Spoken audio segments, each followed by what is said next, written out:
For the last talk of today, I figured let's learn all about a O-Day that's also an RCE on Mac OS. I'm really happy that Zhou is here. I followed him for many years on Twitter. Some of his research has won Pony Awards. He's an incredible researcher, and so really stoked to have him wrapping up day number 2. So round of applause. Okay. Yeah, it's a great pleasure to be here, and good afternoon, everyone, to my talk. I was a little bit stressed because this talk is going to be a little bit packed for 25 minutes, but since now we have still plenty of time, so I can do it with chill. And otherwise, I will have to do a speed run. So my name's Zhou, and I'm very happy to be here for the first time. And I'm a security researcher, mainly focused on Apple products. And I have won several pong contests, including Tenfu Cup and Pontuon. And one of my dreams is to become a filmmaker, and that eventually inspired today's talk. So, but I have to tell one thing, that there is a huge mistake for the title of this talk, because I wanted to make a joke for something, but when it wasn't until I started to prepare for the slides of this talk, I realized that I misread something from the code. It's supposed to be swamp, not swarm. And we will explain that joke later, but let's get into the bug, which is still a 0 day as to today.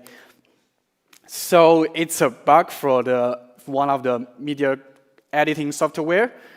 So right now, there are a lot of YouTubers, a lot of movie producers. They use different type of software to make the workflow. And for example, Mr. Beast, he used Adobe, and another Oscar award-winning film, Flow, uses Blender. And here, so to attack such media software, we have a lot of options for the attack surface. But today, we're only going to focus on a very small subset of it, which is the network. Oh, sorry. And here is the software we're going to talk about today. This is the Apple Compressor. This is part of the Final Cut Pro suite. And usually, this software is used to integrate with the workflow. When you use Final Cut, first you export the film as an intermediate format like ProRes, and then you can use FFmpeg or Apple Compressor to make it deliver to YouTube or to any other smaller file media format. So it has this software. The main interface, it looks like this. It has a video preview. It has the job list and some options for the task. And then it has a remote control feature, which is really interesting. And actually, this is the attack surface itself. So one day when I was using this Apple Compressor, I noticed a lot of ports, which is I definitely don't like. The software has so many servers on my personal computer. And so then I look into it a little bit deeper. So my experience is like once you see some server open on your computer, just attach a debugger, you attach the debugger to it and put a breakpoint on the receive function, and then you can, when it hits it, you can check the backtrace for all of the threads, because sometimes these network applications, they use multi-thread or asynchronous programming, so you have to check all of the threads to find the corresponding handler. So from this point, I eventually go to this method.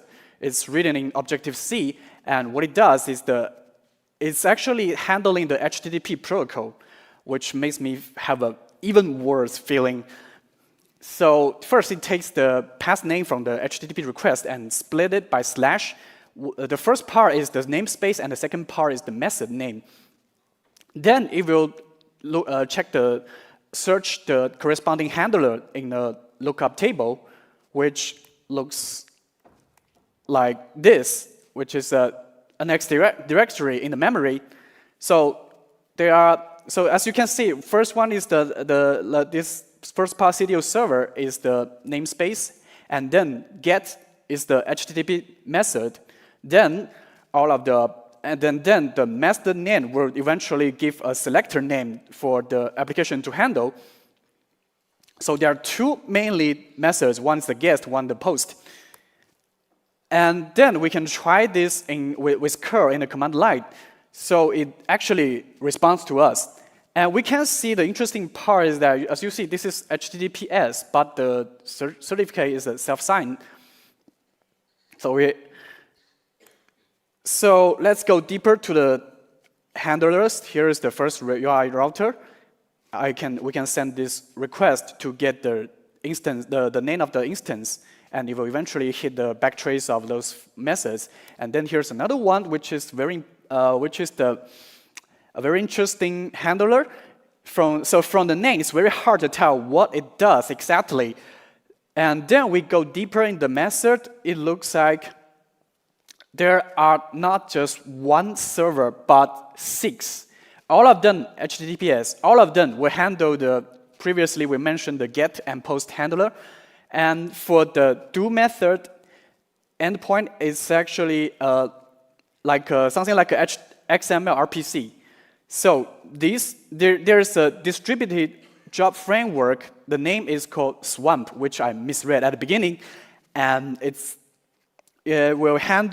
has two situations. One is when you use get to access this do query endpoint, you don't have to put anything into the body. And when you use the post method, sometimes you can put an XML payload for deeper parameters. And the response format is simple. When the task succeeds, it will return result column and then the result. If there's any error, it will return an exception. And this is wonderful by design because the remote, I just discovered that it does not matter if you have enabled the remote control feature. It will always be there, always always responds to your requests. And here's the even worse part is that at some point after I do a lot of reverse engineering, I just realized that this is supposed to be an inter-process communication. And then they use a remote protocol on network to implement it. This just opened the attack surface from local to remote.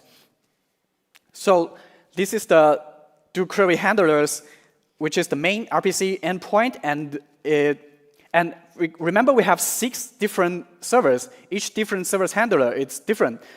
We can distinguish them by the name and kind. And then inside the handler logic, there's going to be a dispatch table. So the request is going to look like this. We send an XML with the method name and the arguments. It will search for a global structure to look for the handler. Then we go to then the client both the client logic and the server logic, they are implemented in the same framework. So just to disassemble this framework can give us a lot of information on how these interfaces work. And quickly we have a first bug. So we can put so since this is XML, and I just learned that in Core Foundation, it's possible to use XML external entity, which is considered some kind of web bug like .NET, Java framework, but this is kind of like, this is the most unexpected bug class in today's conference. That, we put an external entity and it actually echoes back. But unfortunately, the learns is limited to 128 characters because they have something like a save query method name that will limit the learns. So yes, this is a bug, but not really useful. And then when this is a remote bug, we want to discover what, like for example, the attack surface is from one machine to another machine in the same network. So we want to do the network discovery. And it's very friendly that it actually implement the MDNS as well. So if you are in the same network, you can just listen to the Bonjour protocol and get a host IP address. And here's a little interesting thing is that the protocol is not implemented in the standard way. Usually it should be just key value pairs in the records, but this application will return some the whole XML and then split it into different chunks into each TXT records, which is not a standard way, and it will confuse some of the clients. But anyway, we will write the proof of concept ourselves, so we don't mind this thing. And from this XML response, we can get plenty of fingerprint from the victims. So as I mentioned, there are 6 HTTP servers. First, one of them is the host server. It will always be 2189, but it doesn't matter. It will always be included in the MDNS the response, so we always know about it. But then the rest are kind of random. They're between 49152 and 65K. But still, this is not a very huge range. We can still use any kind of stateless network scanner to quickly gather them. But here I found a little trick to make it very fast. So things like on macOS, when you apply for, when you start a TCP server without giving the port, it will give you a random number, but it will increase continuously. So here we have a helper function in the query handler that when we send this request, we will first start a new server and send us back the port number. So this port number is not very, we don't attack this newly created server, but with this number, we can just scan backwards for the other servers, which should be not far away. So in this case, we can do the scan really, really fast. And here is the proof of concept to first enumerate the attack surfaces. We can just find all of the ports from another laptop. And then, since it's a network problem, we want to analyze the traffics. So here are the typical approach. First one is since this is an Apple software, so it totally built on typical standard way of macOS programming. So we just hook the borrowing SSL to log the key, and then we can use Wireshark to completely read the traffic in plain text. And here I wrote a small script in Frida. So if eventually we look like this, we can capture all of the plain text traffic in Wireshark. As you see, this is HTTPS and with the XML payload. And since we introduced Frida already, here's another approach that I prefer is to directly hook on the delegate method itself. So in this way, I can not just read the payload or traffic, also I can change them on the fly with a script, which can help me speed up the research. Here's the script, just for you to easily copy from my slides, so I'm not gonna stay on this page for too long. And here's what it looks like. It will dump the plain text request here. So right now we have a poor man's burp suite, and we can replay and interact with this XML RPC API. And at this point, from my test, I can so my approach is just to use this software and capture the traffic and replay it, and it worked. So at this point, I can submit a bit-rate task job to this application from LAN. And yes, I made a mistake that I thought it was Swarm, so I came up with this title that Queen Bee. Yes, Queen Bee will rule the Swarm, but oops, I made a mistake.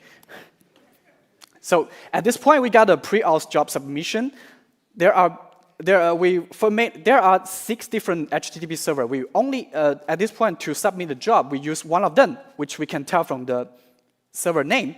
And of course, we always use this do query handler to post to it. And we have to send 2 requests. One is the new job action server, and another one is begin job action.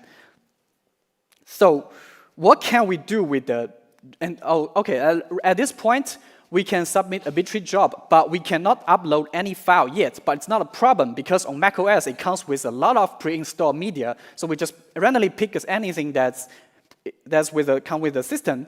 And then I found an interesting thing that if you give an output path which already exists, it will skip the process and directly finish the job with the post-job actions. And here's the interesting. So yeah, here's basically what it looks like when we want to submit a job. And let's find some more interesting primitives.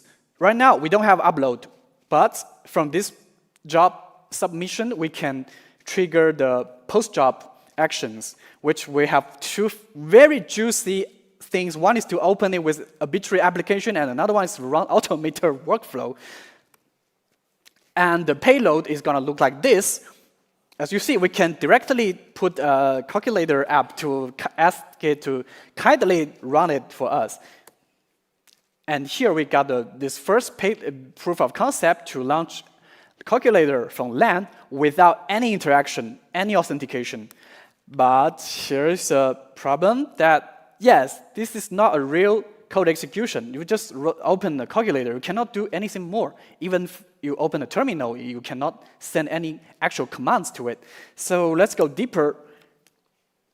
So the key point is very clear that we need to find a point where we can upload something. And here I found another primitive, which is a partial file override through the subtitle feature. When we're going to abuse this subtitle feature using the subrip format. If you watch a lot of video at home, you probably be familiar with this format. It kind of look like this. It has the line counter and time code and the dialog itself, and then there are blank lines to separate each line. But at this point, we cannot fully control the whole file because the index, the time code, they'll always be there. But it doesn't matter. We just put a command there. Because in this case, for example, if you look at this, we put a shell command in the subtitle, but to any shell, even with the time code, even with the index, it's still a valid shell script. So we can just override the ZSRC and ask the application to open terminal, then it will load our payload, whether it has no matter it has a lot of noise, doesn't matter. In this case, we start the first version of shell command execution, and the subrip command, how we can submit this subrip, it's not in plain text. That's why we cannot fully control the file content. It will always be a serialized AV mutable caption, which has each line of the quote. But here comes another attack vector, is that this is an ASCII archive payload through the network. So if we have another bug in an ASCII archiver, it's also possible to directly attack the application. And here's another problem. To write the ZSRC, we have to get the user name to get the app, because all we handle, all of the source and destination, there are absolute file paths. At this point, we cannot get it yet. But I have an idea to how can you read the username with file system bugs. Here's an interesting property list. Is a login for login window process, and it will store your last login user and some information. But this is enough for us. The problem is that we need to read this file. We have to support binary file. But yeah, unfortunately, the XML external entity bug was not good enough, because first it has to be a textual file, and second it will truncate the file into 128 characters. But here's another endpoint that's not really good that I found is to access this log data, a string, I can get the historical log from the application. Probably if somebody used this software before, they are going to leave some trace, and I can read it out of it, but it does not guarantee to work. So let's find better primitives and push it harder. So here, let's just go through all of the binaries in the application. I came up with this file transfer API, which is fantastic. Just read and write through the network. So to download the file, we have to interact with this content agent server and use the send file method in doQuery. So first, we send this doQuery method to request to the victim machine, and we will give the absolute path in the request body. And then the victim server will start a new server. I don't know why they think like, oh, TCP is for free, so they can start unlimited server randomly. So anyway, they will start a random server on the random port, but they will kindly respond as the real port of this server. So next step, we do not keep talking to the same server, but to this newly started HTTP servers instead. And then we send this prepare to transfer file request. It will send us the metadata like the file size and the permissions. And then it's kind of like FTP. We start another TCP server as a listener, and then we send this transfer file request to the control server. Then the victim will send, and also we have to send another get transfer status request. And then this victim is going to pipe all of the data in binary, plain text to us. That's why I say kind of like FTP, which is very old. And in this case, that's the read file part. Right now we can also upload file. It's very similar protocol, but just do it the other way around. And the slightly different is that we have to write a self-signed HTTPS server, and we have to handle one authenticate request, which is actually we don't do anything, because even though there is an authenticate method in their traffic, it does not do anything. That's why this is a remote attack surface. So anyway, we send this receive file method, and we give it the destination on the victim to write, and our HTTPS server port, which will handle the following requests. And at this point, we just got the full path file system read and write, which is enough. And we can even launch any application. We can run automated workflow. So for the first report I sent, it was last year, November, and it was 4.8. And after that, Apple didn't really patch the server itself, but to ensure Final Cut Pro has a app container sandbox, and also this compressor has a sandbox. But this sandbox, so this app sandbox actually broke some of the feature to stop the application from launching. But it seems like it does not affect our file read and write primitive at all, because they put too much entitlements to this application that make this app sandbox nonsense. So first of all, they just allowed a arbitrary file read and write. But still, in this case, it's still we cannot bypass TCC or SIP at this point. But doesn't matter if we just want to do RCE. We just need to upload our shell commands. And then there's another interesting thing is that any file generated from this Apple compressor has no quarantine flag, because Apple also put those two entitlements. I just discovered that with these two entitlements together, the gatekeeper, the quarantine flag, it just stopped putting to any file it writes. So we just create an application or workflow, automator workflow, and then ask it kindly to run for us. So since the application part is broken, let's go to the workflow action. We only need to write 2 files for the minimum workflow, automator workflow bundle. And in this workflow, we can just use the shell script action to run anything. And it kind of looks like this. I minimize all of the things, and like the shortest payload can fit in 1 page. So we put so here's the live demo, but not really live, a video record. First we start listener to get a remote shell, and then we use the POC to ask the victim to basically run any shell script. And it's really fast that it just, as when I was still talking, it just finished the exploit.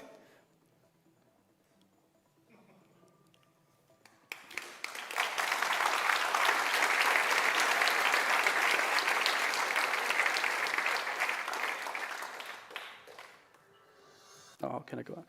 And here's another one. There's actually another local privilege escalation, which we're not going to cover today because this is a network. It's supposed to be a network bug slides, but we can also escalate to root.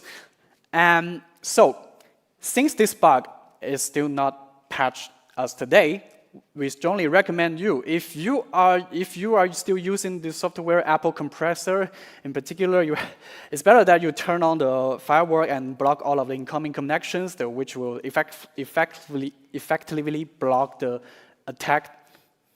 And here are some takeaways from today's talk. That this Apple Compressor is basically DVWA, but written in native language. So, and it even has the XML entity injection.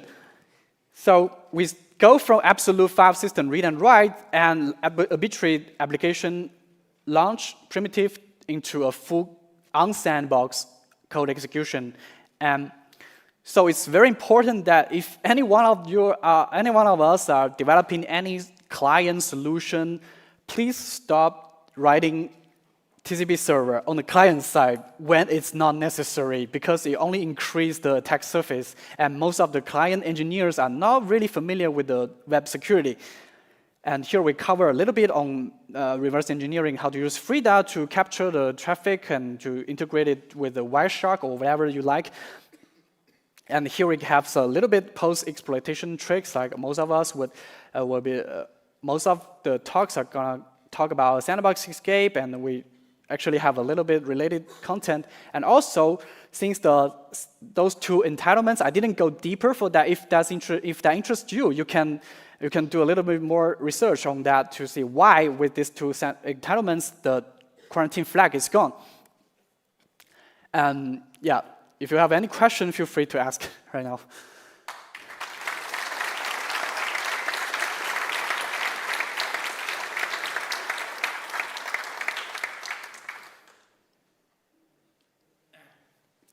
Yeah, please. So in your POC, for the workflow part, you have the file upload that you used. Yes. How did you create the directory structure? It will automatically create a parent directly.